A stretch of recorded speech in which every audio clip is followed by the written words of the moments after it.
to go to the Constitutional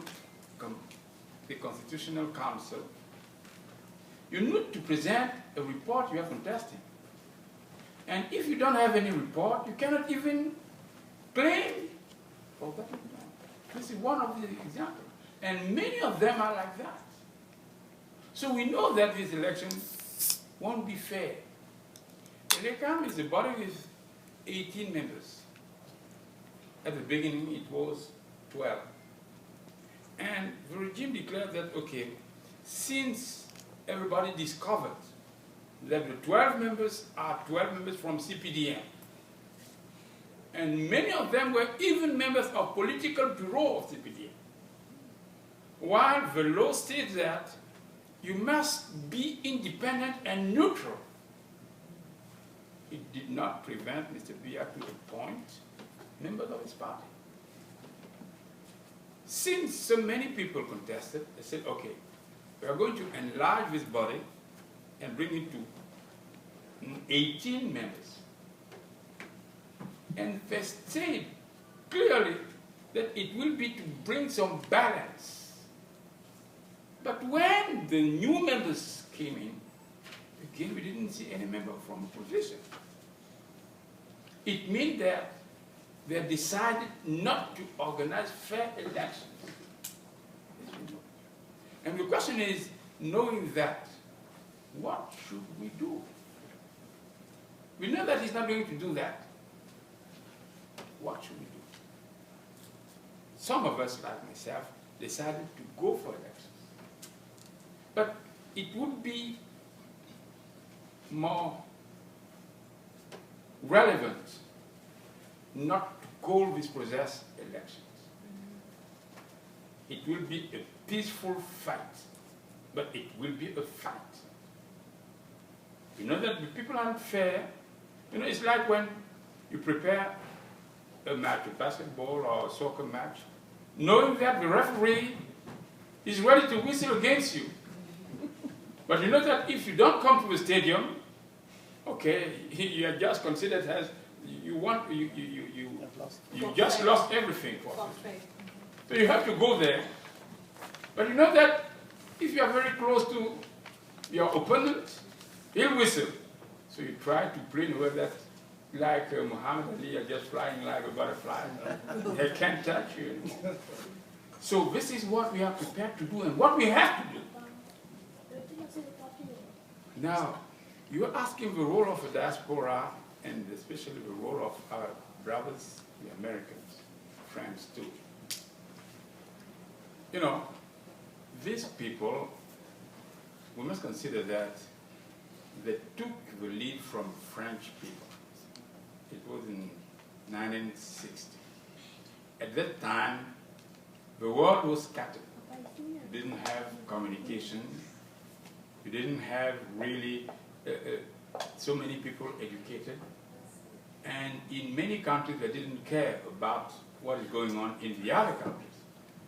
I remember at that time, I came to America when I was working for Arthur Andersen. So many people didn't even know if they had a country like Cameroon. And Africa was so far away that they were ready to see pictures of March and pictures of Africa. It's more or less the same. But now people are educated and know what is going on. And we are going to globalization. They know that coffee and cocoa is coming from Africa. So what can they do? I believe that, first of all, when you have a thief or robber just in action, even a small child of 5 years, when he starts shouting, robber, robber, robber, thief, thief, come and come, the man will be afraid. It means that robbery doesn't like noise. So once the elections are over, we have to forward the reports coming from the police station to the diaspora and to American people and others. They start publishing it in the news because they need some time to rewrite the reports. Before they rewrite the reports, everybody will be hearing in CNN or CBS or Arrow 5 that, okay, according to what we know and what we have, Biya is defeated. And people will be prepared. Once it's done, they'll be to prepare, to demonstrate, to go down the streets, to defend the victory. One question came and asked us, how are we really, what type of decisions are we taking concerning the fact that the elected president will be really the one declared elected? We have experiences. One of these experiences, we can gain it in Madagascar. In Madagascar, Ravalomanana won elections against Jacques, supported by France. And he kept his reports. Everybody said, okay, you don't have enough votes to be elected at the first round.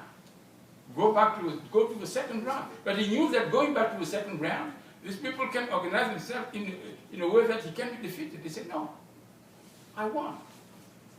And Madagascar people went down the streets until Rasiraka was unseated and Ravalomanana took the law. So, and at that time, even African Union did not support Rasiraka. Well, you have the evidence that he has won. But the Madagascar people didn't accept it, and we are ready for that again. We believe that once Biya is defeated, there must be no way. He must leave the seat.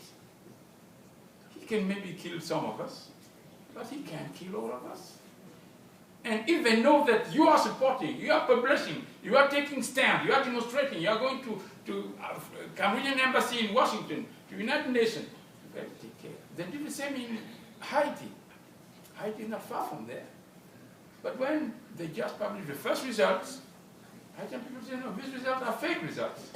You have to count it again until we find the real truth of the election. We must prepare ourselves for that. This is why I'm saying it's not really an election, it's a fight. And we have to go for this fight with a real and good strategy. Not expect that, okay, we won and we'll be declared winners, while people will go and say, no, these reports are not good. You just lost and we got it. So what can you help? You can help first by really taking some interest in what is going on in Africa. Having this known by your politicians, or members of the House, or senators, and you can also help. As I said in my opening speech, it's not a matter of one-man business, neither of a party. It's a fight for people to be liberated, to get free. And this type of freedom, everyone can be helpful. And what do we need more? We need support and we need funds. As Sylvie said, we're going to make some fundraising. But this has to continue, because if we don't have funds, we cannot do it. You must know that you have 25,000 polling stations in Cameroon. 25,000. And if we want to win, we must have someone in each of these 25,000 polling stations. You cannot control it just like that without any fund. So you can help a lot with that. And, okay, you have good ideas, you have experience, as I said.